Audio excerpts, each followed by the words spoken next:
Best Co Show, episode 1, right here. Yay. This is the Best Co Show. I'm your host, Albert Aguilera. There's my producer, Curtis Stage. Curtis, what's on the agenda today? Well, we have a lot to talk about today. We have the trade deadline, of course. Did the Dodgers make the right moves? We have to talk about Joc Pederson. We have to talk about Justin Turner going to the DL. We have to talk about walk-up music. And we have to also talk possibly about a payroll that the Dodgers don't have any players on. We need to get on that payroll. All right, so trade deadline 4 days ago. Dodgers made they called it a blockbuster trade. I wouldn't call it blockbuster because there were no blockbuster players. It just happened to be 13 different players. Yeah, I mean there was a lot of. I was confused. I didn't even know. Everybody was confused. I needed a cheat sheet of who was going where. I don't even know how that transaction needs its own Wikipedia page. Yeah. But did we get any players that are going to get us to the World Series? No. Okay, why not? I mean, I don't think so. I mean, you pick up Latos, you pick up Wood. These are guys that are going to go 4 and 5 in your rotation. They're going to eat up innings. But Latos is a good number 4. Right. Good number 4, good number 5. But you're asking me, are they going to take us? He used to be a number 1. It used to be. It's 2015. Used to be. Okay. Even when he was a number 1, he gave up the Grand Slam to Buster Posey, and then the Giants ended up winning the World Series that year. Okay, so it's his fault the Giants won the World Series that year. Oh, but okay. you just asked me, are they players that are going to take us to the World Series? No. Are they players that are going to help us make the playoffs? Absolutely. They're going to eat the innings to save the bullpen to get us into the playoffs. But they're not going to be the, oh, hey, Matt Latos is starting today. That's a lock against the Cardinals. No. Well, it's a lock if it's against their number 3 or 4. It could be a lock. Are they going to pitch their number 3s and 4s? In the playoffs? Yeah. Well, they're going to have to pitch a 3 at some point. Okay. So, but you want to, I mean, the trade deadline's a bust if we don't get someone like David Price or Cole Hamels. No, not at all. I don't think so. I mean, you want another ace to play your third. Because no one's scared of Alex Wood in a game 4 of the NLCS. Correct. But they would be scared of a Price, David Price, of a Hamels. Of a Shields. Yeah. They would. And you don't need to make that huge move in order to get there. You don't, because you look at the rotations of the World Series winners the last 5 years. They don't have to be number 1 guys. They just have guys that are clutch hitting. True. But can we make a case for that Matt Latos, he's just having him on the team is good because he's got cat Latos? Yes, absolutely. Absolutely. If you guys haven't, follow Dallas Latos on Twitter. Yeah. Absolutely. That's his wife, by the way, and they have a pet cat named Cat Latos. Yeah. Okay. So it's great. That's worth it. But other than that, it may not be. But he's 6'6", and he's got a lot of tats. That doesn't mean anything. Pedro Martinez was like 5'9". Okay. Altuve is like 5'6". He's itty bitty. So you were willing to give up the farm, Julio Urias, right? In a heartbeat. I hate prospects. I hate that fans fall in love with prospects. I understand that Urias could be great, but he's a prospect. This isn't the NFL. You don't draft the guy. What if he's the next Fernando Valenzuela? You don't know that. He's Mexican. He's big here. Cole Hamels is not Mexican. Cole Hamels is not Mexican. You should know. But Cole Hamels. Here's the thing: Price, Hamels, Shields. Yeah. You know what you're getting with these guys. And with Julio, it's like, okay, great.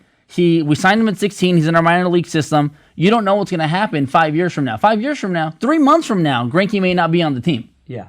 So these windows are so small, and the fact that would you have given up Corey Seager? No, supposed to be like the next Cal Ripken? Here's the thing, not with Seager, because with Seager, this guy realistically, in the event that someone gets hurt, could play in September. This guy will be in the lineup next year because he is the bridge that is getting filled in by Jimmy Rollins right now. Yeah. So this guy is going to play on the team in the next 12 months. Julio may not make it to the show. Baseball prospects, I hate baseball prospects because these kids may or may not ever make it. This kid he's 18 years old. He throws 97 miles an hour. But he could have surgery next year. He could have Tommy John next year. And then it's like... we're screwed. Right. And here, one of the reasons... Kershaw could have Tommy John. Absolutely. But we already know what we have in Kershaw. Yeah. Right? And one of the biggest things that I've always hated about prospects is... like, oh, wait, we lose in the NLCS. Everyone's pissed off. I'm pissed off. The Phillies win the World Series. I think they won it. Yeah, they lost the following year. Yeah. And the following year, we're going into the trade deadline, and we have, Adrian Gonzalez, and Heath Bell. They're in San Diego. We're trying to make a huge deal. Ned Coletti's like, let's get this deal done. Bring Gonzo and Heath Bell, because at the time Heath Bell was a great closer. Yeah. Bring them up to LA. We're going to send you Broxton. We're going to send you James Loney. We're going to send you miscellaneous player, and we're going to send you Ivan De Jesus. And they're like, that's got to be in the deal. And Ned Coletti was like, no, not De Jesus. He's the next A-Rod.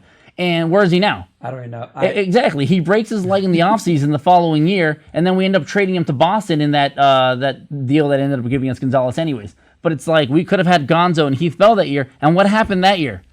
Broxton, you suck. Yeah. But now Broxton is out in St. Louis. He's in St. Louis, and you know, we got Rollins in our team, so now maybe Rollins can exercise some demons. And in the playoffs, Rollins can help us screw over Broxton again.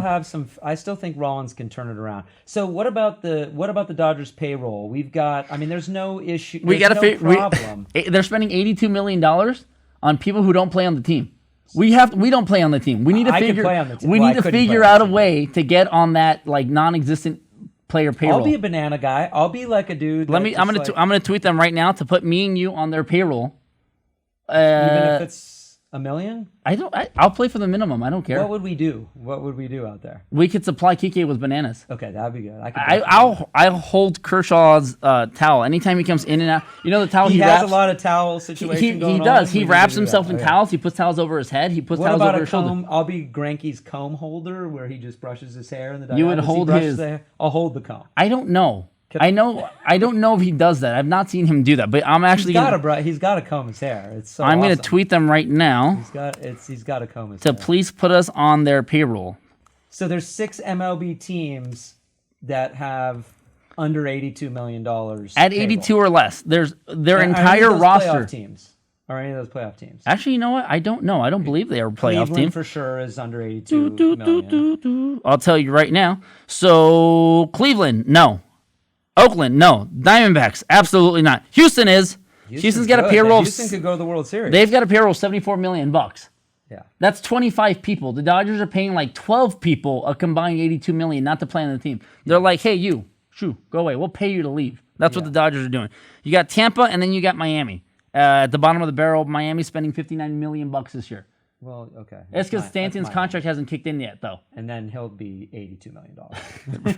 Right. Okay. That's one thing the Dodgers should have done, because the Dodgers can actually afford it, and he is a local kid. They should have been like, hey, Miami. I mean, because that's essentially what the Dodgers are doing in these trades. They're saying, hey, we have a player we can add to any deal, and his name is Cash. Yeah. Let us bail you out of these bad contracts that you signed these players to a couple years ago. Will be on the Dodgers in a couple years. I hope so. So that brings me to Puig. Can we bring Mike Trout over? No. I hate Mike Trout. I hate him so much because he's so good. But I like Stanton. I like Stanton. Mike Trout's just one of those guys. He's so good you hate him. But in a good way, though. In a good way. I don't hate the guy, but it's just kind of like... Do you think that's the way Giants fans look at Puig and Kershaw? Yes, but it's kind of like, I hate Mike Trout because he's so good. I'm jealous. I'm like, why don't you play on my team? Yeah. That's how I feel about it. So you would have traded Puig in the trade deadline. Absolutely, in a heartbeat. Hamels. In a heartbeat. I would have been like, listen, Guerrero wants money so he can waive his opt-out clause. We'll give you some money as well. Yeah, Guerrero's still on the team, and he plays like 1 day a week. Yeah, that sucks. I hate Callaspo. Yeah, when Callaspo comes up, it's pretty much... He's hitting to a double play or he's striking out. I mean, that's what's happening when he comes up to the plate. Why does Donnie still bring Callaspo in to pinch hit when we got Scott Van Slyke on the bench? I don't know. All right, so Albert, what about? We've got to talk about the DL, because the Dodgers have had a lot of players in the DL. Yeah, we've had 15 starting pitchers. Yeah, it's crazy. But the weirdest DL stint has got to be Justin Turner. Yeah, I don't even know how that. He had a pimple. He had a pimple in his leg that. I guess it was an ingrown hair. He's Irish, so I didn't even know Irish people had hair on their legs, but he has hair. He has hair on his face. Yes, and it didn't get there. It was on his leg. Right, and red hair is just like really aggressive, I guess, and it got under the skin, turned into an ingrown hair, and he got a pimple, and the pimple is now putting him on the 15-day DL. And it's weird because you look stuff up like... Yeah, like we got a list of people on the DL. I mean, like Nolan Ryan went to the DL. Because he got bit by a coyote on his hand. Was it his pet coyote, or was it like a coyote? I'm guessing it's Nolan Ryan. He's a badass, so probably he was wrestling his pet coyote and it bit him on the hand. He went to the DL. No, Ricky Henderson.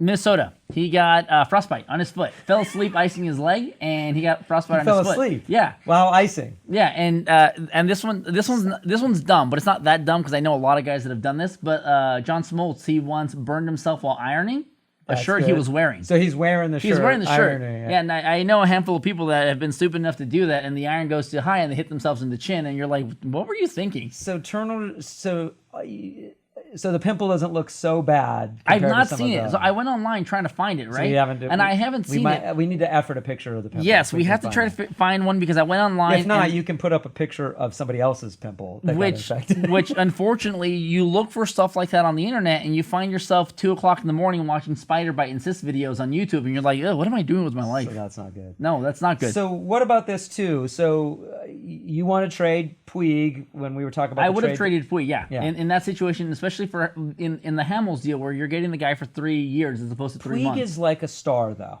I mean, this guy, SportsCenter they have him. Of course, they waited till after the trade deadline. That was good timing.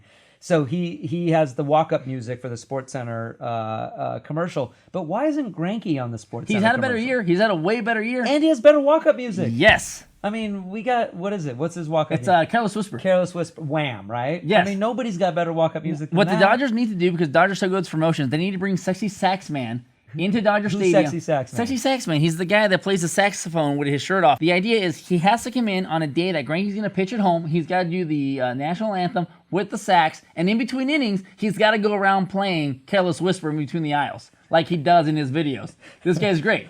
This guy, we need to get this guy. This guy's great. Now, what about Kiké Hernandez? We got to have a Kiké Hernandez minute. We do on our show. He just said on Twitter that he has partnered up with Chiquita Banana. Perfect. That's awesome. So every team has a Kiké Hernandez. Yes. Guy. So he's not going back to the minors. No. And he's not being traded. Not. I know, because he's decent. He's a good player. No, yeah. On top of his entertainment value for entertaining the veterans on the team and creating the rally banana, he's actually pretty good. Yeah, exactly. He can He's play. hitting better than Joc Pederson. And he's a utility guy, so he plays the infield and the outfield for us. And he's hitting better than Joc Pederson. And everyone's hitting better than Joc Pederson. Joc Pederson has 120 strikeouts in like 103 games. His miss rate at the start of the year was 67%. I got to imagine it's higher than that. Yes. Now, speaking of going down to the minors, do you send Joc down to the minors and say, hey, bro, find your swing? That's a tough one because... He's hitting 230. It's tough. Well, Jimmy Rollins is hitting less than 230, but the thing is... But Jimmy Rollins is getting paid $10 million a year. Yeah, it's true. Joc Pederson, if he goes down the minors, though, then what if that gets in his head? Like, I suck now. That's true. I mean, defensively, you can't beat him defensively. He's a great center fielder. He doesn't wins run above walls. replacement, if you're into that. Defensively, he's saving games. He had a great catch this last weekend against the Angels. Right. That saved a run. He just Could has have to saved not. the game. He just has to not swing at everything. He's like a little kid playing Little League who just wants to hit it over the fence. My 12-year-old has a better swing than... I mean, when Joc hits it, it goes. Flies. Yeah, right. I mean, it's a bomb. And his body, he's not even that big. Like, Trout's bigger, but Pederson hits it farther. It's the bat that he used. Maybe he needs to go to a lighter bat. Maybe. I mean, maybe the bat that he's using to hit these bombs. Who's his hitting instructor? You got Mark McGwire. Okay, Mark McGwire was a 260 career hitter. And it's this either guy, home run or double off the top of the wall or strikeout. Right. Or walk. They intentionally walked him. Well, yeah, Joc does walk a lot. So, but I mean, going into it, the other day, Donnie's like, "Oh, I didn't expect him to strike out this much." Everyone expected him to strike out this much. Yeah. So then we're good with it. No I'm okay Joc with to it. the minors. No, you don't want it to get with his head. What's our gift of the day? All right, so we're going to leave you guys with the gift of the day. And this gift, if you guys don't watch Mr. Robot, it's a great show on USA. And this is a gift that we made that came off of the Mr. Robot show. This is how I feel every time Callaspo comes in to pinch hit when we have Guerrero and Van Slyke sitting. Yeah. And I get the matchup thing. And Kiké. We can even put any of them in. And I understand that, based on the matchup, you'll bring in whoever. But the matchup never matters because Donnie always brings in Callaspo. The Callaspo is the double switch matchup thing never even works. No, it never works. He double switches and bunts all the time. And I hate Callaspo. We should have traded Callaspo. We just got Callaspo. Who cares? We should designate him. I hate that Donnie falls in love with a certain player and uses them for everything. But whatever. That was our Dodger episode, guys. Don't forget to like, share, and subscribe. Stalk us on Twitter @BestCoastShow. That's Curtis Stage. We'll see you guys later.